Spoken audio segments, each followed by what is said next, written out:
What if I told you that one man's attempt to save a superpower actually ended up destroying it? That in trying to fix the Soviet Union, he accidentally tore it apart? Today we're diving into the incredible story of Mikhail Gorbachev, a leader who wanted to reform his nation but instead watched it crumble before his eyes. Picture this. It's Christmas Day, 1991. The most powerful communist leader on earth is about to resign, and with his resignation, an empire that lasted nearly 70 years will simply vanish. No massive war, no violent revolution, just one man stepping down and taking an entire superpower with him. But how did we get here? How did a farm boy from rural Russia end up holding the fate of half the world in his hands, only to watch it slip through his fingers? Let's rewind to March 2nd, 1931. In a tiny village called Privolnoye, tucked away in southwestern Russia, a baby is born who will change the course of history. This wasn't some grand palace or political dynasty, just a simple farming community where everyone knew everyone else's business. The boy's name was Mikhail Gorbachev, and from day one he was marked as different. Literally.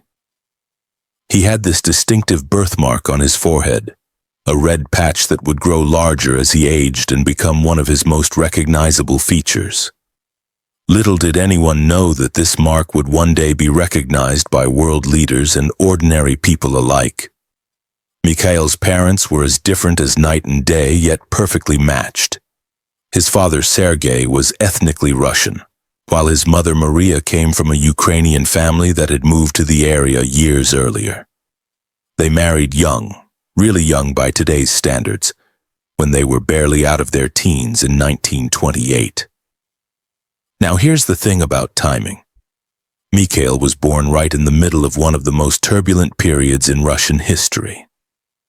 Just 14 years before his birth, the entire world had been turned upside down by revolution.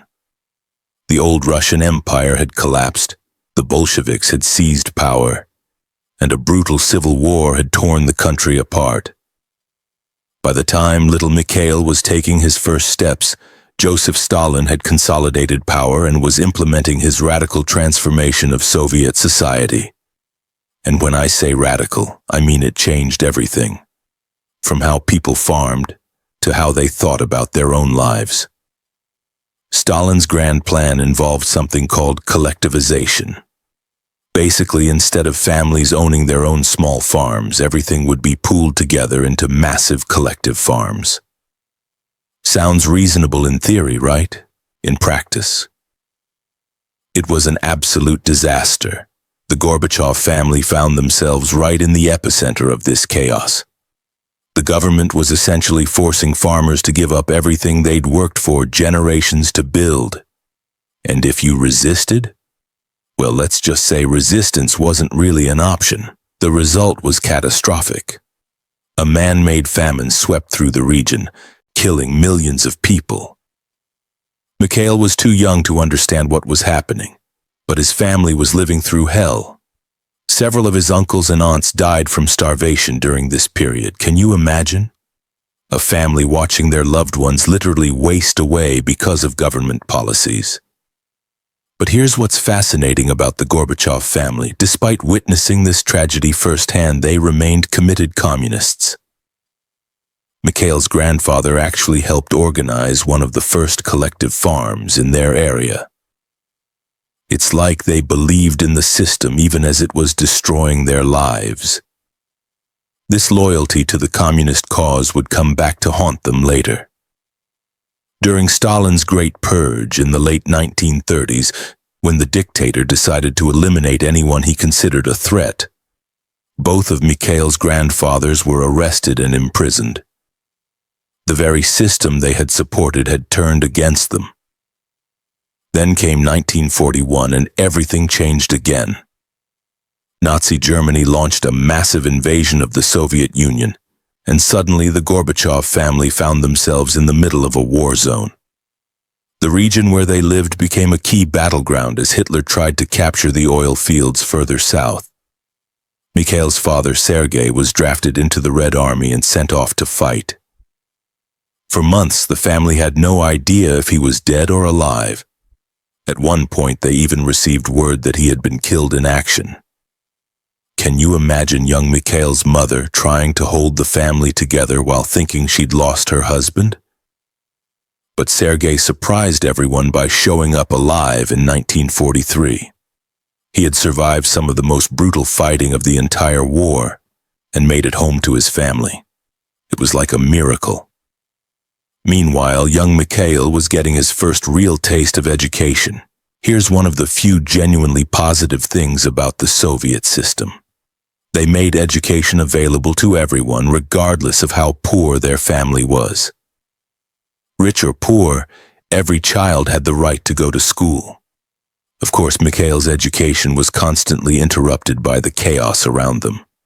The war meant that schools were often closed, teachers were sent to fight, and children were needed to help with farm work. It wasn't until 1944 that classes really resumed properly. When they did, something remarkable happened. Mikhail emerged as an exceptional student. He devoured books, not just the required communist texts, but Russian literature and even some Western authors when he could get his hands on them. He had this incredible curiosity about the world beyond his small village. But it wasn't just academics that interested him. Mikhail discovered he had a passion for theater and would often organize performances for the local community. He learned to play piano, became skilled at chess, and showed leadership qualities that impressed his teachers. This leadership potential led him to join something called Komsomol, basically the youth wing of the Communist Party. If you wanted any kind of future in the Soviet Union, joining Komsomol was essential. It was your ticket to higher education, better jobs, and political advancement. Mikhail didn't just join, he excelled. He quickly rose to lead the local branch and used his position to organize cultural events and theater groups. Even as a teenager, he was showing the kind of charismatic leadership that would later make him a world figure. His dedication didn't go unnoticed. When it came time to apply for university, Mikhail had the grades and the political credentials to apply to Moscow State University, the most prestigious institution in the entire Soviet Union. Getting accepted there was like winning the lottery. So in 1950, this farm boy from a tiny village packed his bags and headed to the big city. Moscow must have seemed like another planet to someone from rural southwestern Russia. The buildings, the crowds, the energy, everything was different. At university, Mikhail's political involvement deepened. He became a full member of the Communist Party and continued rising through the ranks of Komsomol. But something even more important happened during his time in Moscow. He met the love of his life. Her name was Raisa Titarenko, and she was studying philosophy. Like Mikhail, she came from a rural background. Her family was from Siberia. They were both small-town kids trying to make it in the big city, and they found each other. Their love story began in the early 1950s, and in 1953 they decided to get married. This wasn't just any year. 1953 was when Joseph Stalin died, ending nearly 3 decades of brutal dictatorship. The entire country was changing, and Mikhail and Raisa were starting their life together right in the middle of this transformation. The new leader, Nikita Khrushchev, began something called de-Stalinization. He openly criticized Stalin's crimes and started loosening the grip of terror that had characterized Soviet life for so long. For young people like Mikhail and Raisa, this felt like a breath of fresh air. They would go on to have one child together, a daughter named Irina, born in 1957. Raisa pursued a career in teaching while Mikhail completed his studies in law and political science. Both were committed to making their mark in the new, more open Soviet society. After graduation, Mikhail faced a choice that would define his entire career. He could have tried to stay in Moscow and compete for positions in the central government. Instead, he decided to return home to the Stavropol region where he'd grown up. This might seem like an odd choice, but it was actually brilliant strategy. In the Soviet system, the path to power often ran through regional leadership. You couldn't just jump to the top. You had to prove yourself by successfully managing local affairs first. So Mikhail came home and began the slow climb up the bureaucratic ladder. He started with youth organizations, then moved into agricultural management, then environmental policy. Each position taught him something new about how the Soviet system actually worked on the ground level. During the 1960s, he got opportunities to travel to other parts of Eastern Europe. These trips were eye-opening in ways the government probably didn't intend. Mikhail saw firsthand that people in countries like Czechoslovakia and Poland weren't nearly as happy with Soviet control as propaganda back home suggested. When Czechoslovakia tried to liberalize in 1968, an event known as the Prague Spring, Mikhail was sympathetic to the reformers. When Soviet tanks rolled in to crush the movement, he was deeply disturbed. This wasn't the kind of communism he believed in. Back home, his career continued to advance. In the 1970s, he became first secretary of the Stavropol region, essentially the governor of a large area with millions of people. This role gave him real executive experience and put him in charge of major infrastructure projects. The region was building something called the Great Stavropol Canal, a massive 480-kilometer waterway that was one of the engineering marvels of the Soviet Union. Managing a project of this scale required incredible organizational skills and political finesse. But more importantly, this position required Mikhail to travel regularly to Moscow for meetings with national leadership. He began building relationships with senior officials in the capital, and his competence and charisma made a strong impression. He also got opportunities to travel to Western Europe as part of official delegations. Just like his earlier trips to Eastern Europe, these journeys broadened his perspective in ways that would later prove crucial. He saw that Western countries weren't the hellholes that Soviet propaganda portrayed them as. In fact, many things seemed to work better there than back home. Now I want to be clear about something. Mikhail never became pro-Western or anti-communist, but he developed what we might call intellectual honesty, the ability to look at different systems objectively and see what worked and what didn't. This kind of thinking was exactly what the Soviet Union needed, though nobody realized it yet. By the late 1970s, the country was facing serious problems. The economy was stagnating, innovation was lacking, and the entire system seemed to be running on autopilot. Mikhail's big break came in 1978 when he was brought to Moscow as a secretary of the Central Committee of the Communist Party. This meant leaving his regional power base, but it put him at the very center of national politics. His work in Moscow focused heavily on agriculture, managing the centralized planning of harvests and food distribution. It was technical, demanding work, but it showed his superiors that he could handle complex, large-scale operations. In 1980, at age 49, Mikhail was promoted to the Politburo, the most powerful governing body in the entire Soviet Union. He was the youngest member by far, joining a group of men mostly in their 60s and 70s who had risen to power during World War II. And here's where timing became everything. The Soviet leadership was literally dying off. Leonid Brezhnev, who had led the country since 1964, was seriously ill and died in 1982. His replacement, Yuri Andropov, was already nearly 70 and died in early 1984. The third leader, Konstantin Chernenko, was 72 when he took office and died after just 13 months. 3 leaders in less than 3 years. The Soviet Union was in desperate need of stability and new ideas. The old generation had to pass the torch to someone younger, and Mikhail Gorbachev was the obvious choice. In March 1985, at age 54, Mikhail became the General Secretary of the Communist Party, effectively the leader of the Soviet Union. He was taking charge of a superpower, but one that was facing enormous challenges. The Soviet economy was in serious trouble.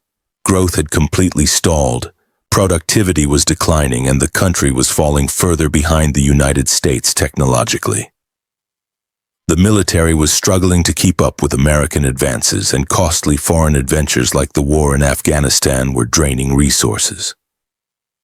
Mikhail knew that something had to change.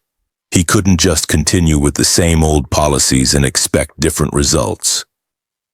The Soviet Union needed reform, and he was determined to provide it. His reform program centered on two key concepts that would become household words around the world: perestroika and glasnost. Perestroika, meaning restructuring, was about economic reform. The idea was to introduce some market mechanisms into the Soviet economy while maintaining overall socialist control. Small-scale private business would be allowed. There would be more flexibility in how factories operated, and the rigid central planning system would be loosened somewhat. Glasnost, meaning openness or transparency, was about political and social reform. People would be allowed to discuss politics more freely. The media would be given more independence, and there would be greater transparency in government operations. These might sound like modest changes, but in the context of Soviet society, they were revolutionary. For nearly 70 years, the Communist Party had controlled every aspect of life. Any deviation from official policy could land you in prison or worse. Mikhail launched these reforms through the 12th five-year plan, which ran from 1985 to 1990. There were other initiatives too. Uskorenie, acceleration, pumped money into the economy to stimulate growth. New administrative structures were created to manage agricultural policy, and there was even a campaign to reduce alcoholism. The results were mixed at best. The economic reforms largely failed to revive growth and may have actually made some problems worse. But the political reforms succeeded beyond anyone's expectations, and that would prove to be both Mikhail's greatest achievement and his ultimate downfall. As people gained more freedom to speak and organize, they began questioning not just specific policies but the entire system. And once that process started, it became impossible to control. At the same time, Mikhail was revolutionizing Soviet foreign policy. When he came to power in 1985, the Cold War was at one of its most dangerous points since the Cuban Missile Crisis. Ronald Reagan was president of the United States and was taking an extremely aggressive approach toward the Soviet Union. Reagan had announced something called the Strategic Defense Initiative, basically a space-based missile defense system that critics mockingly called Star Wars. The program was probably technically impossible with 1980s technology, but it represented a new arms race that the Soviets simply couldn't afford to join. Tensions were so high that in 1983 the Soviets had actually come close to launching a nuclear strike because they thought NATO military exercises might be cover for a real attack. The world was sitting on a powder keg. Mikhail decided that this had to change. In November 1985, he met with Reagan for the first time at a summit in Geneva, Switzerland. Despite coming from completely different backgrounds, Reagan was a former Hollywood actor. The two men hit it off remarkably well. Both had grown up in rural working-class families, and both understood that their countries had far more to gain from cooperation than from continued confrontation. Their meetings often ran over schedule as they discussed everything from nuclear weapons to philosophy. A second summit in Reykjavik, Iceland, in October 1986 nearly produced a breakthrough agreement to eliminate nuclear weapons entirely. Though no deal was reached, both sides realized how eager the other was to step back from the nuclear brink. The third summit, in Washington, D.C. in December 1987, finally produced concrete results. Reagan and Gorbachev signed the Intermediate Range Nuclear Forces Treaty, banning an entire class of nuclear weapons. It was the first time in history that the two superpowers had actually agreed to eliminate nuclear weapons they already possessed. This was just the beginning of what would become the most comprehensive nuclear disarmament agreements of the Cold War era.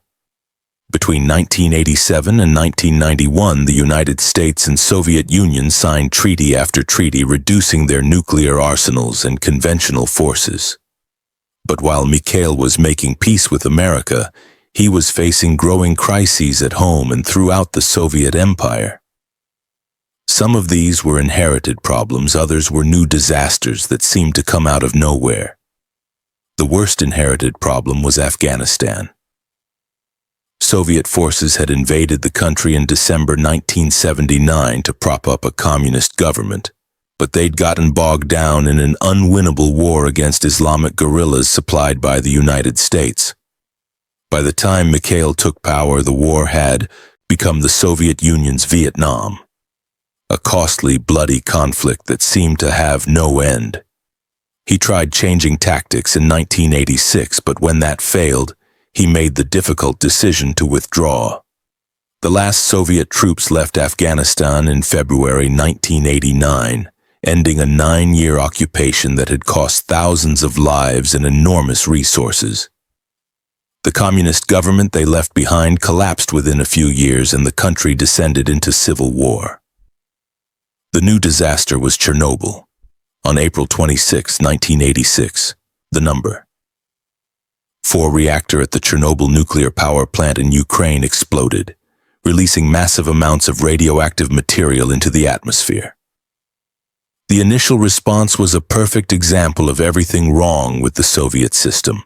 Officials tried to cover up the extent of the disaster, delayed evacuations to avoid panic, and provided misleading information to both their own people and the international community. Mikhail himself wasn't blameless in the initial response. He followed standard Soviet procedure of limiting information and trying to handle everything through official channels.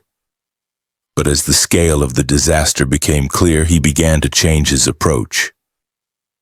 Later, he would say that Chernobyl was possibly the single biggest factor in the collapse of the Soviet Union. The disaster exposed the incompetence and dishonesty that had become endemic in the system, and it fueled demands for the kind of openness that glasnost promised. Meanwhile, the greater freedoms that Mikhail was allowing within the Soviet Union were creating expectations for change throughout Eastern Europe. People in countries like Poland, Hungary, and East Germany began to think that maybe, just maybe, they could free themselves from Soviet control. The first major test came in Poland in 1988, when nationwide strikes led by future President Lech Walesa forced the communist government into negotiations. In the past, the Soviets would have sent tanks to crush such movements. But when Mikhail visited Poland that summer, he made it clear that Moscow would not intervene militarily. This was a game changer. Once word spread that the Soviet Union wouldn't use force to maintain control, the floodgates opened. Throughout 1989, communist governments across Eastern Europe began to crumble. The most dramatic moment came on November 9, 1989, when the Berlin Wall came down. For 28 years, this concrete barrier had divided Berlin, Germany, and symbolically the entire world between East and West. The fall of the wall happened almost by accident. A series of events involving refugees traveling from East Germany through Hungary and Austria had made the border meaningless. When East German officials announced that people could visit West Germany, thousands rushed to the wall and began tearing it down with hammers, pickaxes, and bare hands. Mikhail's response was crucial. He could have ordered military intervention to stop the destruction of the wall and maintain East Germany as a separate country. Instead, he let events unfold naturally. Within a year, Germany was reunited for the first time since the end of World War II. Incredibly, some Western leaders were more worried about German reunification than Mikhail was. Britain's Margaret Thatcher and France's François Mitterrand both feared that a united Germany would become too powerful and destabilize Europe. But Mikhail understood that the Cold War division of Europe was artificial and unsustainable. He allowed German reunification to proceed, even though it meant accepting NATO expansion right up to what had been the Soviet border. This raises an issue that remains controversial today. When Germany reunited, there were discussions about NATO not expanding further east. Some claim there was an explicit promise that this wouldn't happen. Others, including Mikhail himself in later years, gave conflicting accounts of what was actually agreed to. What's clear is that there was at least an understanding that German reunification represented the final eastward expansion of NATO.